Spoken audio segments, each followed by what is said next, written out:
Hello, hello, hello, Kristy here, and welcome back to my channel. So today I just wanted to talk to you about Taxol. Tomorrow I am going on cycle number 4.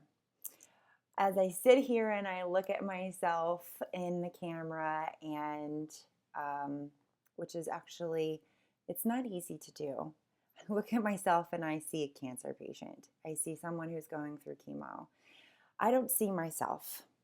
I see I have no hair. I see that I'm actually starting to lose my eyebrows and my eyelashes, which recently just started to happen over the last about a week or so. Um, it's hard to look in the mirror and see the person that I saw before, and then the question comes about, who am I? I am not my physical self. There was a quote by Dr. Wayne Dyer, and he says, we are spiritual beings having a human experience, not a human being having a spiritual experience. And so as I look at myself, I have to remind myself that I am still me. I am still the same person that I've always been in an ever-changing body going through chemo. And so today I just wanted to talk about a couple of the side effects that have affected me going through the last three cycles of Taxol so far. Going to labs today, and tomorrow will be cycle number 4. So one of my least favorite side effects, well, actually none of them are my favorite, but probably the worst side effect that I have experienced so far with just Taxol is my skin being extremely, extremely dry. So for the first, I would say 3 or 4 days after my infusion, my skin, it's like the top layer of my skin is peeling off. Naturally, I have dry skin.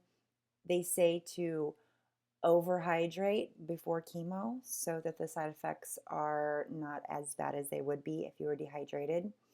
But dry skin is probably one of the worst things, in my opinion, dealing with because I'm constantly um,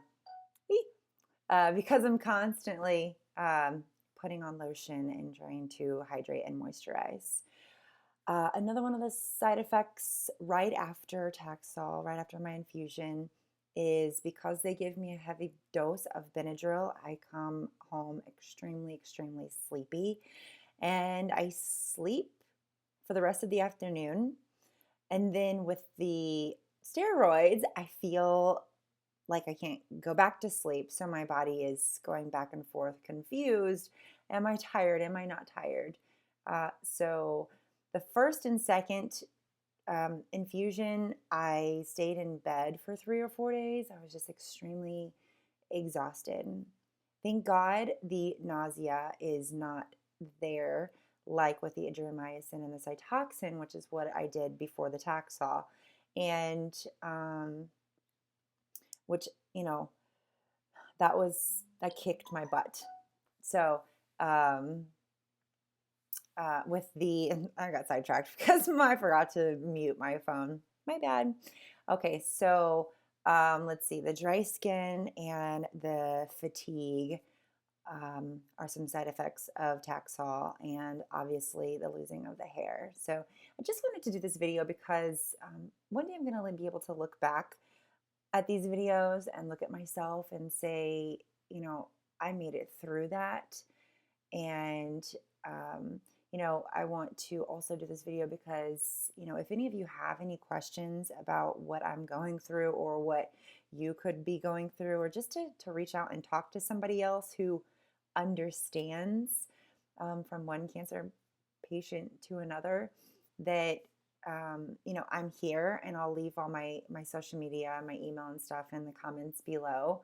And I just wanted to say thank you for following me on this journey so far. I've had my ups and downs. It's not been easy. It's every day I wake up and I want to try to put something positive into my head, because there's days when There's actually days when I struggle with feeling sad, feeling sorry for myself, just feeling down and out. One other thing is chemo brain. So part of the reason that I haven't done too many videos since I started chemo is because of being sick and now dealing with chemo brain. And it is a thing. I asked my oncologist, I'm like, sometimes I just forget what I'm talking about in the middle of what I'm talking about. Is that normal? And my oncologist said, yes, it happens to most.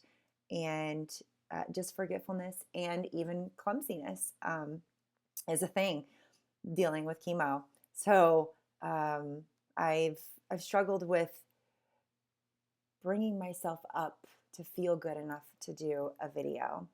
Um, and the other thing is my port. So if you take a look at my port, it is sticking out. You can see right where they put the needle right in between those three dots, and also my scar.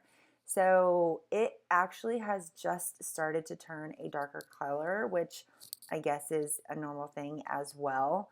It kind of freaked me out at first, and I think that chemo does that because the scar was just my normal skin color before, but over the last few weeks, it's starting to darken up a little bit. So I have been putting some Mederma on it to hopefully that it won't get too dark because it's permanently there. Um, and so I just wanted to make this brief video to say that I am surviving chemo. It is hard, it is not easy, but it's doable. We don't have any other choice, right? So I have some peach fuzz going on. My hair fell out and it is not, I'm not shiny bald. It's fuzzy. But yes, as of a week ago, my eyebrows started to fall out, and so have my eyelashes. But you know what? I love myself anyways. I love myself for being strong enough to do this and take this on and to fight it and survive it and live my life to the fullest. So I love you all and thank you for your support and your love.